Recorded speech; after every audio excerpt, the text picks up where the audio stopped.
Next on Currents News, it's being called the biggest crackdown on the violent MS-13 gang in New York State history. A Jesuit school challenge is helping to address food insecurity and also helping to fundraise scholarships for students. I'm Emily Drubian. That's ahead. Plus, the latest on impeachment and the uproar over an op-ed in a popular Christian magazine calling for President Trump's removal. And Carnival cruise collision. One ship slams into another in Mexico. The news starts right now.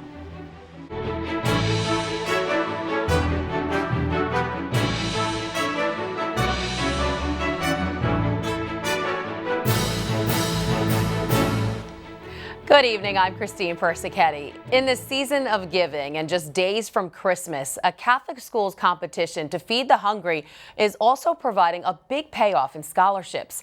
Currents News' Emily Druby has the story from Manhattan. With a few small steps, Annie Canali is making a major impact, helping to lead her school to victory as a coordinator in the Great Ignatian Challenge. It feels great. We all worked so hard for it. It really brought the student body together. Winning despite being one of the smallest schools in the competition. For the challenge, students collect food to be donated to a local pantry. They're competing against other schools to raise the most per student, and in exchange, they win scholarship money for their school. You're helping those with most need in one area, but then in the second area, it's helping those with most needs as well.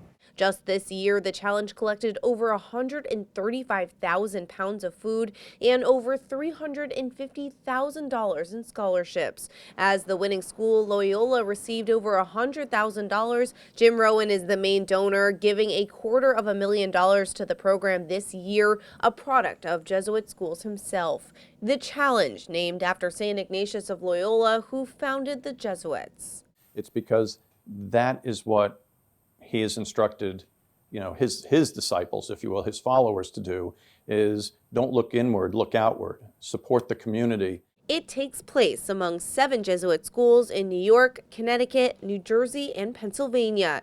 Xavier High School in Manhattan is one of them. When it comes to a similar goal, which is a mission of helping the people in need, that's when we can come together as Jesuit schools. The students living out the Jesuit values they're taught in school.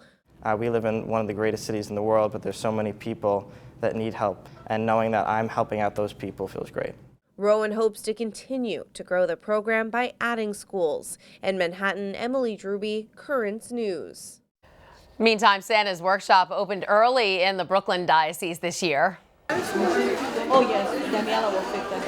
Catholic Charities Brooklyn and Queens holding their annual toy drive in Brooklyn today. The event is helping more than 2,000 children get toys this Christmas by allowing parents to personally pick out a present for their kids. Families also received $25 gift cards for the holidays. One elf at the toy shop explained how the program helps to make a difference for low-income families. It maximizes really in terms of the dignity of it.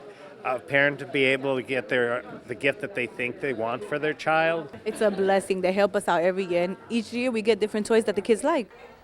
On Wednesday, Catholic Charities held a similar toy drive in Queens. That workshop helped 400 families get gifts for Christmas.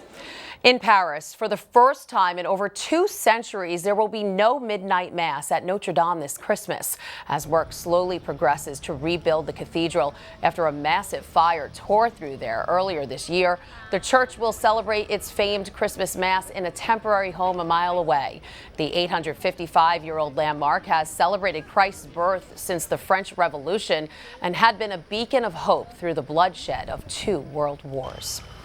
There's an uproar tonight over the evangelical magazine Christianity Today that's tied to impeachment. The editor of the publication, founded by Billy Graham, wants President Trump to quit. The question is, when does his behavior, which is described as immoral accurately, rise to the level where he's no longer fit to serve office? And to me, we cross that line with the impeachment hearings. Mark Galley calling for President Donald Trump to step down. The editor-in-chief of evangelical magazine Christianity Today, which was founded by the late Reverend Billy Graham, wrote in an op-ed that President Trump's actions were both unconstitutional and, quote, profoundly immoral. President Trump fired back in a tweet saying a far-left magazine, or very progressive as some would call it, which has been doing poorly and hasn't been involved with the Billy Graham family for many years, Christianity Today, knows nothing about reading a perfect transcript of a routine phone call and would rather have a radical left non-believer who wants to take your religion and your guns than Donald Trump as your president. No president has done more for the evangelical community, and it's not even close. I disagree with him on about 7 or 8 different levels. His characterization of us as being far left is far from accurate. We consider ourselves, and most people consider us, a pretty centrist magazine in the evangelical world. We're certainly not far right. Meanwhile, Billy Graham's son Franklin commented on Facebook saying his father would not have agreed with the opinion piece and would have been disappointed, writing, "My father knew Donald Trump. He believed in Donald Trump and he voted for Donald Trump. He believed that Donald J. Trump was the man for this hour in history for our nation." The op-ed drew so many visitors to the Christianity Today website that it appeared to crash briefly yesterday afternoon. There's a lot of uncertainty tonight about President Trump's impeachment. Congress is on Christmas break, and nobody knows when or if a Senate trial will start. In the meantime, today, Speaker Nancy Pelosi invited President Trump to deliver his annual State of the Union address in February. All this happening as lawmakers rack up several accomplishments, including a big win for the president. Daryl Forges reports from Washington. It was a whirlwind week in Washington. On Wednesday, President Trump became just the 3rd president in U.S. history to be impeached. Lawmakers also worked on several other big agenda items before the session ended. The House passed the United States-Mexico-Canada Trade Bill, or USMCA. This is a bipartisan agreement that will bring certainty, advocating for our middle class, and creating jobs. Republicans also praising the trade agreement, one of the president's biggest campaign promises. This deal is going to establish Detroit as the hub of the universe of auto production in the world, working with Mexico and Canada. The Senate is expected to decide on the USMCA deal early next year. Another big trade deal lawmakers will have to look at next year, the first phase of the U.S.-China deal. On Thursday, the Senate also passed a $1.4 trillion spending bill. The president tweeting Friday that he will sign it, saying in part, quote, "It will include 12-week paid parental leave, give our troops a raise, importantly creates a Space Force, Southern Border Wall funding, repeals Cadillac tax on health plans, raises smoking age to 21. Big. A busy week, but impeachment still looms in 2020. The Senate is expected to hold a trial when Congress returns in January. Daryl Forges, Currents News. The leading Democratic contenders who want to replace President Trump attacked him and each other in last night's debate. The stage was crowded, but less so than before. Currents News' Tamara Lane reports on the showdown in Los Angeles. The smallest group of Democratic presidential hopefuls sharing the spotlight for the final time this year. 7 candidates gathering in Los Angeles for the PBS NewsHour Politico debate, less than 24 hours after the House voted to impeach President Donald Trump. We need to restore the integrity of the presidency. The president is not king in America. The focus turning from the man they want to beat in November to the candidates themselves. Many seeking to clarify their positions and personal character, hoping to make waves heading into the final weeks before the Iowa caucuses. I'd also be the youngest woman ever inaugurated. On issue after issue, we've got to break out of the Washington mindset. Putting the spotlight on the lack of diversity on the stage and a nod to the diversity that exists among the candidates continuing their campaigns off stage who did not meet the debate qualification standards. It's both an honor and disappointment to be the lone candidate of color on the stage tonight. I miss Kamala, I miss Cory, though I think Cory will be back. The candidates tackling topics like the economy, trade, healthcare, and climate change. Get back into the International Climate Change Agreement. I will do that on day one. We need an economy that works for working families, not just the 1%. Recent tensions brewing between Senator Elizabeth Warren and Mayor Pete Buttigieg over high-dollar campaign donations boiling over onto the stage. The mayor just recently had a fundraiser that was held in a wine cave. According to Forbes magazine, I am literally the only person on this stage who's not a millionaire or a billionaire. This is the problem with issuing purity tests you cannot yourself pass. Tamara Lane, Currents News. Tonight, cops are calling it the largest takedown of MS-13 gang members in New York history. Suffolk County DA Timothy Sini announcing that the gang has been smashed. Nearly 100 members are in custody, including 9 top leaders. They're facing charges of murder, drug trafficking, and weapons sales. The roundup stems from a 2-year-long investigation that also netted 100 additional arrests in El Salvador, where MS-13 is based. There's more news headed your way, including Bishop DiMarzio's Christmas message. And how did this happen? 2 cruise ships collide at sea, and the whole thing is captured on video. Plus, in the wake of some sobering statistics on police suicides, one department is doing something unique to help its officers focus on mental wellness. And this Coast Guard unit took one last march, officially ending their deployment overseas. But what happens next will warm your heart. And we want to update you on our Christmas programming here on Net TV. Starting Christmas Eve, Currents News will be on hiatus. The newscast will return the day after New Year's, January 2nd. While we're away, New York's Catholic station, Net TV, will be televising special holiday-themed shows. For information about what's on the air, go to netny.tv.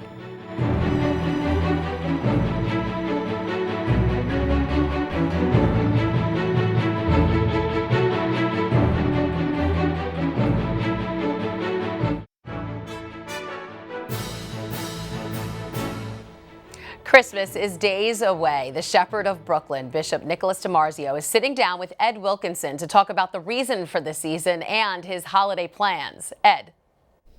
Thank you, and we're here with Bishop DiMarzio today. We're going to talk about Christmas, because Christmas is just upon us now, Bishop, and every year we celebrate Christmas, of course.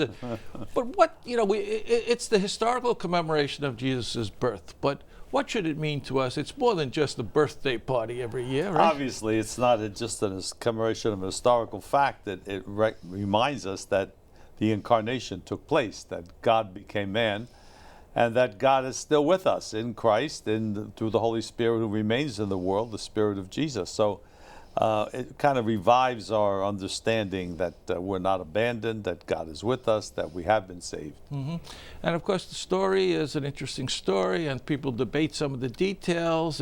But all of the pieces of the story have a meaning. And I want to take one little piece about Jesus being born in a stable. What does that mean to you, or what should it mean to us? Well, clearly it shows the poverty. If God becomes man, there's obviously poverty anyhow, wherever he would have been born. But being born in a stable, a place where there was no room in the inn, where they might have had a bed, and they were with the animals.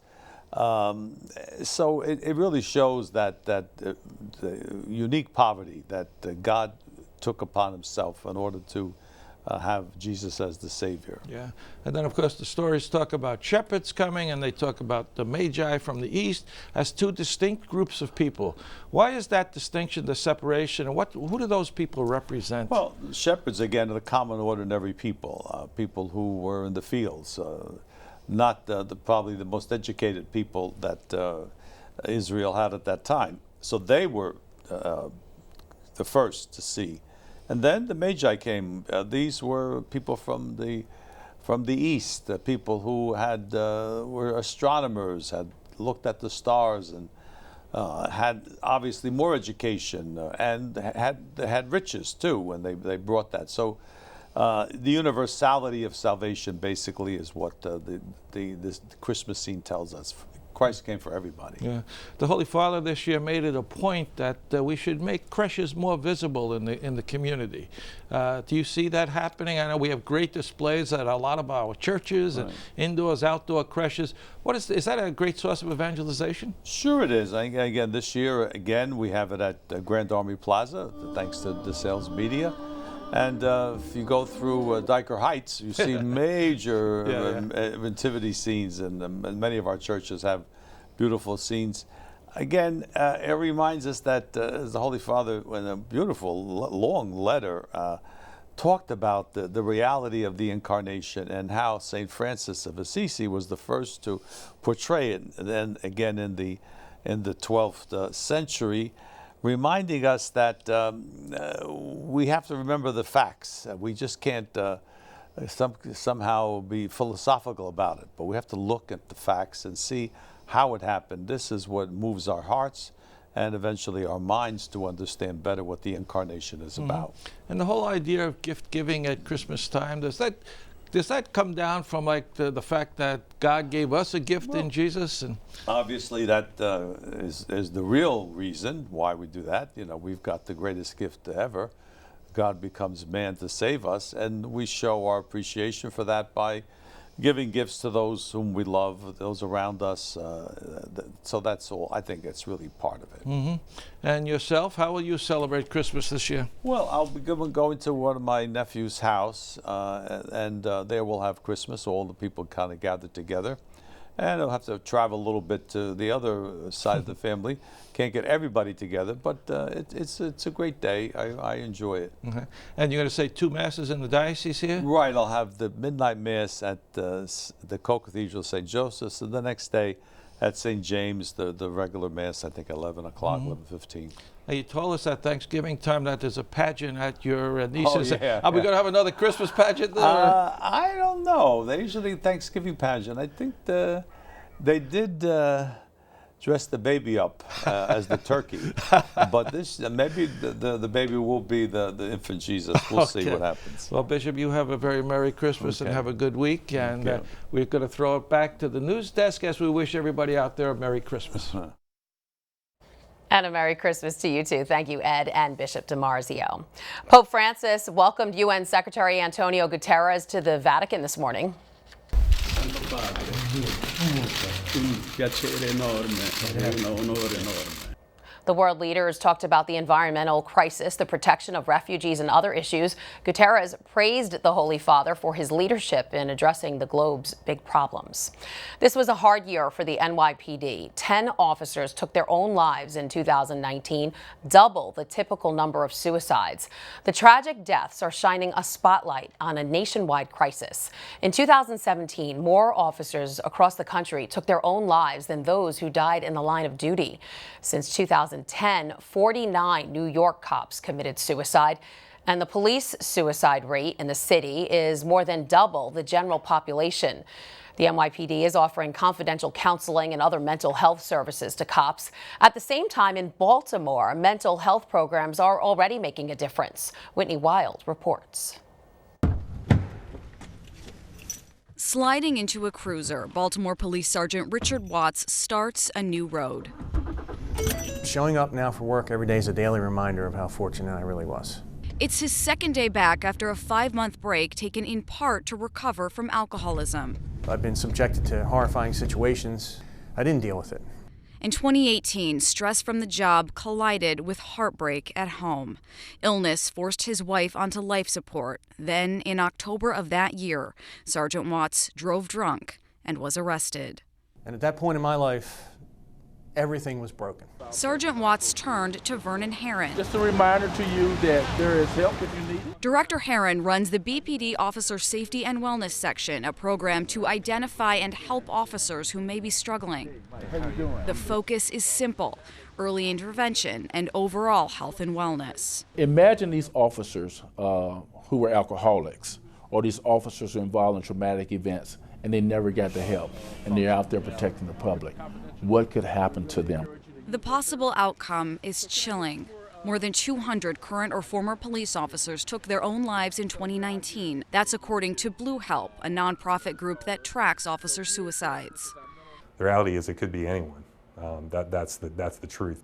Former BPD Deputy Commissioner Jason Johnson developed the idea for the program and now works with police around the country through the Law Enforcement Legal Defense Fund. We had this observation that there wasn't a lot of effort being put to helping the police officers there deal with the trauma. The kind of pain that gripped Sergeant Watts, who lost his wife in January. Though he's on a journey without her, Sergeant Watts knows he's far from alone. I've been given a second chance, and I'm trying to take full advantage of that. In Baltimore, I'm Whitney Wild. The collision of 2 big Carnival cruise ships this morning has injured at least 1 person. got the video? Yep. He's gonna hit us next. It didn't. The investigators are still trying to figure out what went wrong. The Carnival Glory was pulling into dock when it smashed the Carnival Legend, which was already in the port. The injury to a passenger on the Glory is being reported as minor. Carnival says the ships are seaworthy and will continue their voyages.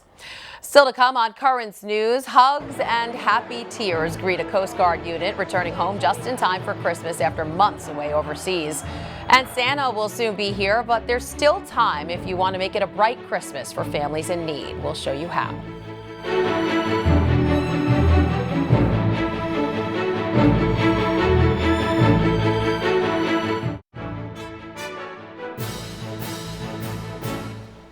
An update tonight on the Tablet's Bright Christmas campaign. So far, they have collected $76,000 for kids in need, but they need your help to reach their goal of $110,000 so they can ensure children in the diocese will be able to wake up on Christmas morning with a smile. You could donate by sending a check to the Bright Christmas Fund at 1712 10th Avenue in Brooklyn, or you can go to thetablet.org and click on the donate link on the home screen.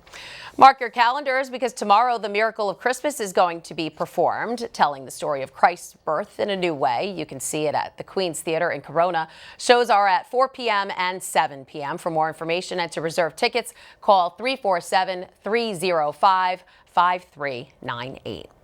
And finally tonight, they're home in time for Christmas. With bagpipes playing, members of the U.S. Coast Guard marched ashore and into the arms of family and loved ones. Jim Smith has the report from Cape Cod. After 9 long months, Coast Guard Port Security Unit 301 took one more march, the symbolic end of their deployment overseas. Their families were waiting, and then the magic word, dismissed.